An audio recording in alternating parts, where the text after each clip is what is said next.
2024 को पहिलो Nepal premier league Janakpur बोल्सले उत्कृष्ट क्रिकेट खेल्दा इतिहास रच्यो। उनीहरू नेपाल प्रिमियर लिगको पहिलो सर्वोत्तम च्याम्पियन बने। समर्थकहरूको नारा, टोलीको दबदबा र मैदानमा जनकपुरको जर्सीको राज, सबै कुरा एकदमै सही दिशामा अघि बढिरहेको थियो।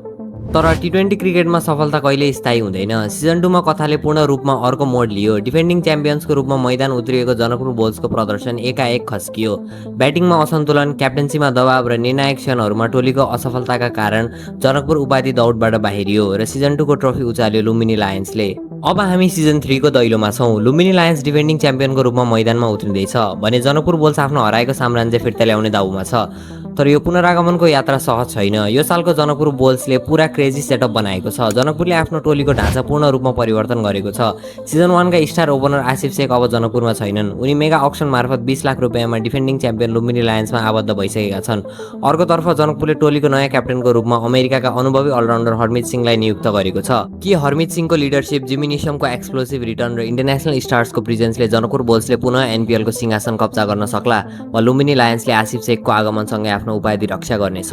Let's dive deep. जनकपुर बोल्सको वास्तविक शक्ति बुझ्न हामीले सिजन 1 को त्यो ऐतिहासिक यात्रा सम्झनुपर्छ। एनपिएलको पहिलो एडिसनमा जनकपुर केवल एउटा टोली मात्र थिएन, उनीहरू प्रतियोगिताका बेन्चमार्क थिए। सिजन 1 मा जनकपुरको सफलताको मुख्य आधार उनीहरूको उत्कृष्ट स्क्वाड ब्यालेन्स र टेक्टिकल क्ल्यारिटी थियो। टप अर्डरमा आक्रामक सुरुवात, मिडल अर्डरमा धैर्यता र फास्ट बोलिङमा पावर प्ले र डेथ ओभर्स दुवैमा विकेट लिने क्षमता, जनकपुरसँग हरेक प्रश्नको उत्तर थियो।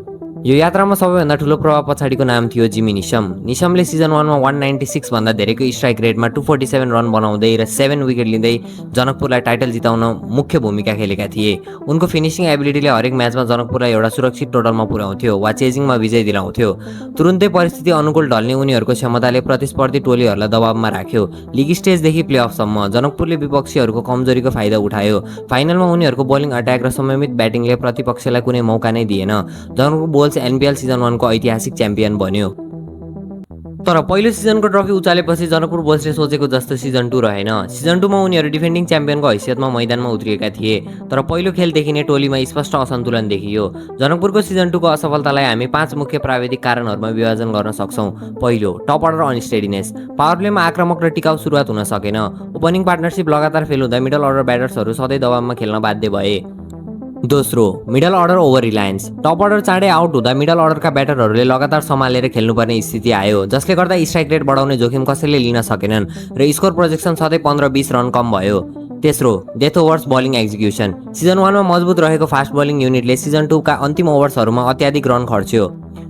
यर्कर र स्लोवर डेलिभरिजको सही कार्यान्वयन हुन सकेन, जसले गर्दा जितेको म्याचहरू पनि जनकपुर बोल्स हार्न बाध्य भयो। चौथो, ट्याक्टिकल रिजिडिटी अन्डर प्रेसर। खेलको परिस्थिति परिवर्तन हुँदा वा विपक्षीले दबाव बढाउँदा जनकपुरले आफ्नो बोलिङ चेन्जेस र ब्याटिङ अर्डरमा द्रुत परिवर्तन गर्न सकेन। टेक्निकल फ्लेक्सिबिलिटीको कमीले टोलीलाई धेरै नोक्सान पुर्यायो। पाँचौं, individual form slump and foreign slot confusion.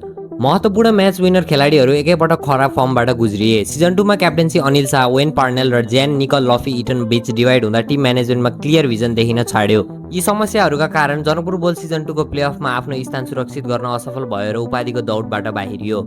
Asif शेखको प्रस्थान र सिजन 2 को निराशापछि जनकपुर बोल्सलाई एउटा नयाँ दिशा, नयाँ सोच र निधार नेतृत्वको आवश्यकता थियो र जनकपुर व्यवस्थापनले सिजन 3 को लागि आफ्नो फुल टाइम क्याप्टेन्सीको जिम्मेवारी सुम्पियो हरमित सिंहलाई। युएसए नेसनल टिमबाट टी20 वर्ल्ड कप खेलिसकेका र मेजर लिग क्रिकेट एमएलसीका रेगुलर स्टार हरमितले विश्वका प्रमुख टी20 लिग्समा अन्तर्राष्ट्रिय स्टारहरूसँग र उनीहरू विरुद्ध खेलेका छन्। उनको एनपिएल इकोनोमी रेट 6.2 को हाराहारीमा छ, जुन टी20 मा अत्यन्त दुर्लभ हुन्छ। तेस्रो, काम लिडरसिप अन्डर प्रेसर। हरमितको सबैभन्दा ठूलो विशेषता उनको टेक्टिकल माइन्ड र काम डिमेन्यर हो। जब खेल कठिन मोडमा पुग्छ उनी हडबडाउँदैनन् र जनकपुरलाई सिजन 2 मा यही युनिफाइड नेतृत्वको कमी खड्किएको थियो। अब मुख्य प्रश्नतर्फ फर्कौं, के हरमित सिंह, जिमी निशम र यो क्रेजी जनकपुर बोल्स स्क्वाडले पुनः एनपिएलको उपाधि उठाउन सक्छ त? उत्तर सहज छैन, तर असम्भव पनि छैन। यदि जनकपुरले सिजन 3 को उपाधि रिक्लेम गर्ने हो भने उनीहरूले 3 कुरामा ध्यान दिनुपर्छ: पावर प्ले क्ल्यारिटी, हरमितको एक्जिक्युसन र लुम्बिनी म्याचअप। अब पालो तपाईको। तपाईलाई के लाग्छ आफ्नो ओपिनियन कमेन्टमा शेयर गर्नुहोला र यस्तै क्रिकेट एनालाइसिस र अपडेटको भिडियोजको लागि च्यानल सब्स्क्राइब गर्न नबिर्सिनुहोला। जय नेपाल, जय क्रिकेट, धन्यवाद।